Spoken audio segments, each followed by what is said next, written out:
que l'homme meurt. Mais les esprits qui existent sur les hommes continuent d'œuvrer. Par exemple, vous le savez, Jésus a dit qu'il ne va pas nous laisser seuls. Il va nous envoyer son esprit, le consolateur. Avant de dire ça, il a dit qu'il sera avec nous. Comment a-t-il été avec nous? C'est par son esprit, l'esprit qui était sur lui. Vous voyez? C'est la même chose aussi avec Élie le prophète. En réalité, ce n'est pas un esprit qui s'appelle Élie le prophète. C'est l'esprit de Dieu qui était sur Élie, qui devait continuer faisant une certaine œuvre dans une certaine dimension. Alors, on identifiait cet esprit-là par le premier homme qu'il a porté ou sur qui il était. C'était Élie le Tishbite. Voilà pourquoi l'identité est restée l'esprit d'Élie. Donc, l'esprit qui était sur Élie, l'esprit de Dieu qui était sur Élie, qui l'amenait à faire ce qu'il faisait là. Vous voyez? Donc, ce n'est pas l'homme Élie qui va naître encore. Non, c'est un autre homme, une autre personne qui aura le même esprit qui était sur Élie. Ce n'est pas la personnification d'Élie, ce n'est pas la naissance d'Élie, mais c'est l'esprit de Dieu qui était sur lui qui va revenir. Voilà pourquoi dans un roi ici, le chapitre 2e, le verset 9 jusqu'au verset 15e, vous verrez que l'Écriture parle lorsque Élie était sur le point d'aller au ciel. Vous voyez, vous pouvez le lire, puisque nous n'avons pas le temps de tout lire. Vous pouvez seulement ouvrir la Bible, allons-y. Nous allons lire juste une portion pour que vous écoutez. Nous sommes dans 2 Rois, le chapitre 2e du livre de 2 Rois, le chapitre 2, le verset 9 au verset 15e. Élie était sur le point d'aller au ciel pour aller vite. Élie dit à Élisée, demande ce que tu veux que je fasse pour toi. Avant que je sois enlevé d'avec toi, Élisée répondit, qu'il y ait sur moi, je t'ai pris, une double portion de ton esprit. Vous voyez?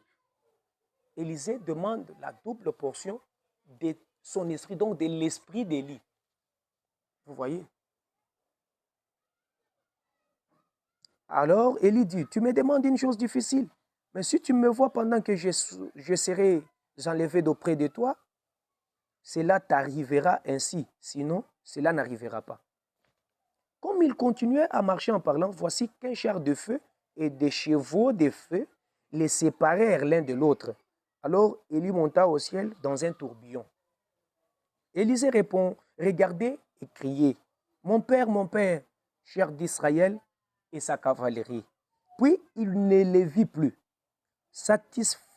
Saisissant alors ses vêtements, il les déchira en 2 morceaux et ramassa le manteau d'Élie que lui avait laissé tomber. Puis il retourna et s'arrêta au bord du Jourdain. Il prit le manteau qu'Élie avait laissé tomber, il la frappa sur les os et il dit, où est l'Éternel, le Dieu d'Élie? Lui aussi, il frappa les os qui se partagèrent ça et là. Élisée passa. Au verset 15, écoutez, les fils des prophètes qui étaient vis-à-vis de Jéricho les virent et dirent, l'esprit d'Élie repose sur Élisée. Élisée a demandé l'esprit d'Élie. Quand il demandait, les fils des prophètes ici n'étaient pas là. Après que l'événement ait eu lieu, ils ont remarqué les œuvres qu'Élie faisait. Élisée a commencé à les faire. Et eux-mêmes ont distingué que l'esprit d'Élie est descendu sur Élisée. Vous voyez? Nous pouvons encore mettre un peu l'accent sur quelque chose. Vous devez savoir que l'esprit d'Élie ici, dans la Bible, devait fonctionner 5 fois. Donc, s'emparer de gens, après Élie 4 fois, plus Élie 5 fois. Vous voyez, cet esprit de Dieu devait œuvrer 5 fois sur des gens. La première fois, c'était sur Élie le Tishbite lui-même. La deuxième fois, l'esprit est revenu sur Élisée. Nous venons de lire dans 2 Rois, le chapitre 2. Vous voyez? La troisième fois, cet esprit d'Élie devait revenir sur Jean-Baptiste. Mais nous n'allons pas beaucoup entrer en profondeur sur ça. avec Jean-Baptiste, vous pouvez le lire dans Luc chapitre 1er, le verset 17e. Il était envoyé avec l'esprit et la puissance d'Élie. C'est ce que vous êtes en train de lire avec moi dans Luc chapitre 1er, le verset 17e. C'est ce que l'ange dit à Zacharie concernant Jean-Baptiste. Il marchera devant lui avec l'esprit et la puissance d'Élie pour ramener les cœurs des pères vers les enfants. Vous voyez, Jean-Baptiste devait avoir aussi l'esprit et la puissance d'Élie. Vous voyez, et la quatrième fois, ça devait être sur William Branham. Et on va vous les montrer. Si ce n'est pas dans cette première partie, peut-être il y aura une deuxième partie pour vous les montrer.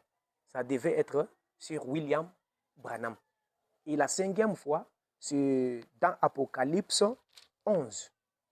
Apocalypse 11, c'est sur l'un des deux oliviers. Vous voyez, aura aussi cet esprit d'Élie. Vous pouvez commencer à partir du troisième verset jusqu'au sixième verset. En confirmation, vous verrez même dans Matthieu,